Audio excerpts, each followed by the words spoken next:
안녕하십니까 성도 여러분. 오늘도 주 안에 거하시면서 성령님의 인도함을 받으며 사시길 바라고요. 하나님과 이웃에게 참 사랑으로 반응하며 사시길 축복하며 기도합니다.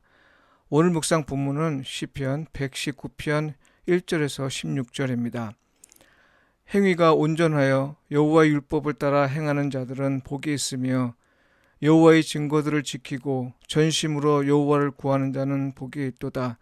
참으로 그들은 불의를 행하지 아니하고 주의 도를 행하는도다. 주께서 명령하사 주의 법도를 잘 지키게 하셨나이다. 내 길을 굳게 정하사 주의 율례를 지키게 하소서. 내가 주의 계명에 주의할 때에는 부끄럽지 아니하리이다. 내가 주의 의로운 판단을 배울 때에는 정직한 마음으로 주께 감사하리이다. 내가 주의 율례들을 지키오리니 나를 아주 버리지 마옵소서. 청년이 무엇으로 그의 행실을 깨끗하게 하리이까? 주의 말씀만 지킬 따름이니이다. 내가 전심으로 주를 찾았사오니 주의 계명에서 떠나지 말게 하소서. 내가 주께 범죄하지 아니하려 하여 주의 말씀을 내 마음에 두었나이다. 찬송을 받으실 주 여호와여, 주의 율례들을 내게 가르치소서. 주의 입의 모든 규례들을 나의 입술로 선포하였으며 내가 모든 재물을 즐거워함같이 주의 증거들의 도를 즐거워하였나이다. 내가 주의 법도들을 작은 소리로 읊조리며 주의 길들에 주의하며 주의 율례들을 즐거워하며 주의 말씀을 잊지 아니하리이다. 이는 주님의 말씀입니다. 아멘. 복 있는 자는 말씀대로 삽니다. 이 제목으로 말씀을 묵상하겠습니다. 오늘부터 며칠 동안은 시편 119편을 묵상합니다.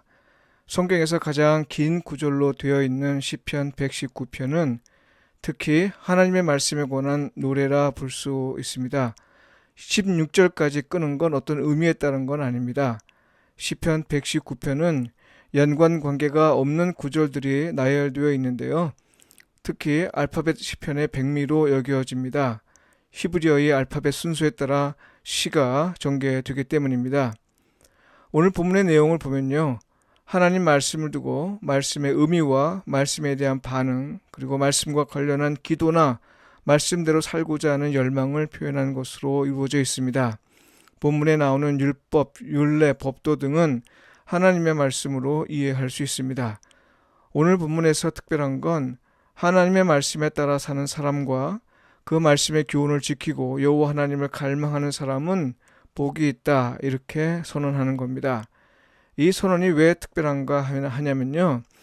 말씀에 따라 살면 복을 받을 것이라거나 전심으로 하나님을 갈망하면 복을 받을 것이라 말하지 않고 있기 때문입니다. 절대 조건적이지 않습니다. 마태복음 5장에 나오는 팔복선언의 말씀처럼요. 히브리어 본문에는 먼저 복이 있다, 이렇게 시작합니다. 그러니까요. 이건 말씀에 따라 살거나 전심으로 하나님을 갈망하는 사람은 이미 복을 받은 사람이라는 겁니다.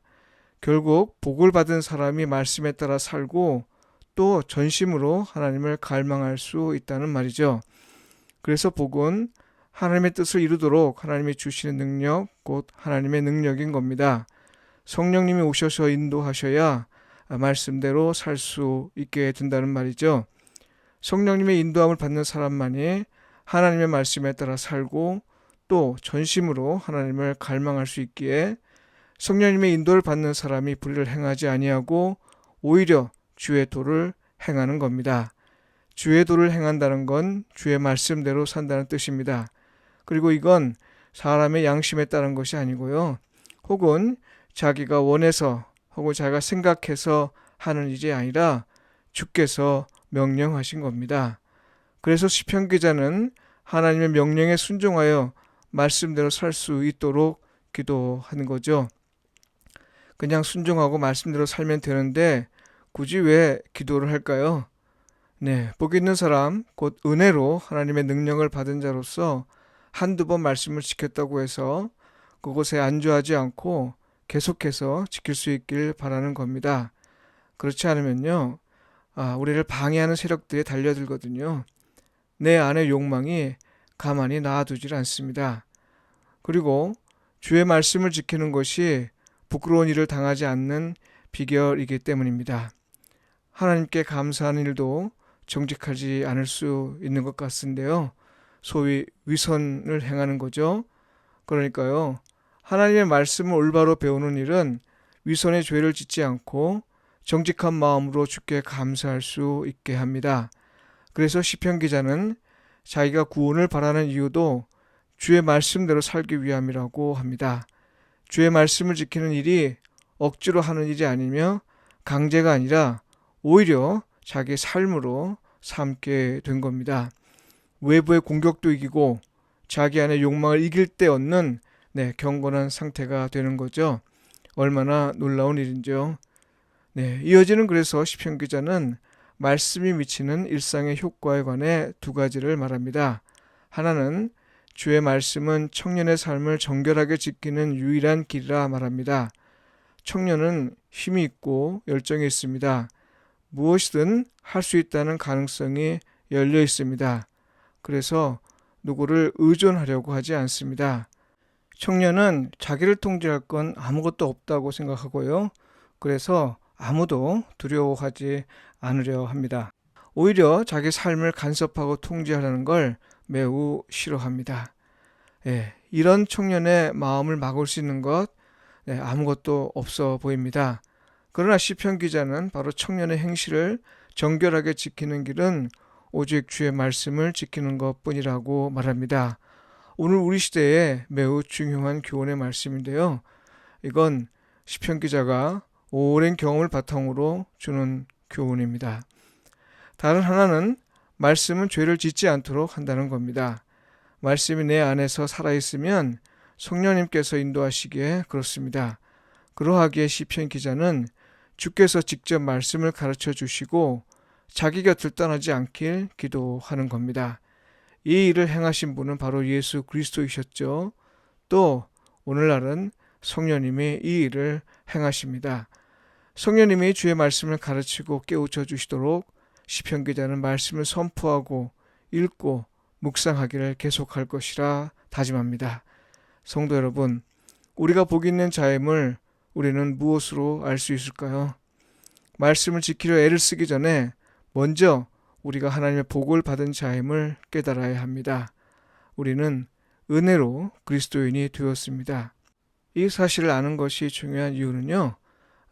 우리 힘으로 말씀을 지키는 것이 아니기 때문입니다.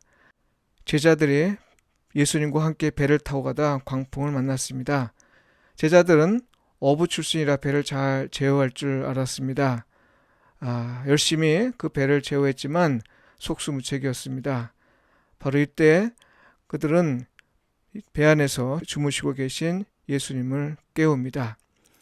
배 안에 계신 전혀 문외한으로 보이는 예수님을 깨웠을 때 바람과 파도는 잠잠해졌습니다. 마찬가지입니다.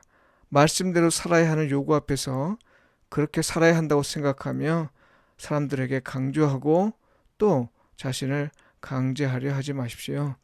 오히려 내가 예수 그리스도를 제대로 믿고 있는지 살펴야 하고요. 믿는다면 믿음 안에서 역사하시는 성령님이 우리 안에서 일하시도록 기도해야 합니다. 우리 안에 계신 예수님을 깨워야 하는 것이죠. 그리고 다만 말씀에 순종하길 바라는 마음으로 말씀을 선포하고 읽고 묵상하며 살 때 성령님이 우리를 말씀대로 살도록 이끌어 주실 것입니다. 말씀을 늘 가까이 대하는 오늘 하루가 되길 바랍니다. 기도드리겠습니다. 말씀하시는 하나님, 오늘도 주의 말씀을 듣게 하시고 들은 말씀을 선포하게 하소서. 읽고 들은 말씀을 잊지 않도록 묵상하게 하시어 말씀대로 살아야 할 때 성령님의 인도함을 받아 말씀에 순종할 수 있게 하소서. 우리 안에 예수 그리스도를 깨우는 신앙이 되게 하여 주옵소서. 예수님의 이름으로 기도합니다. 아멘.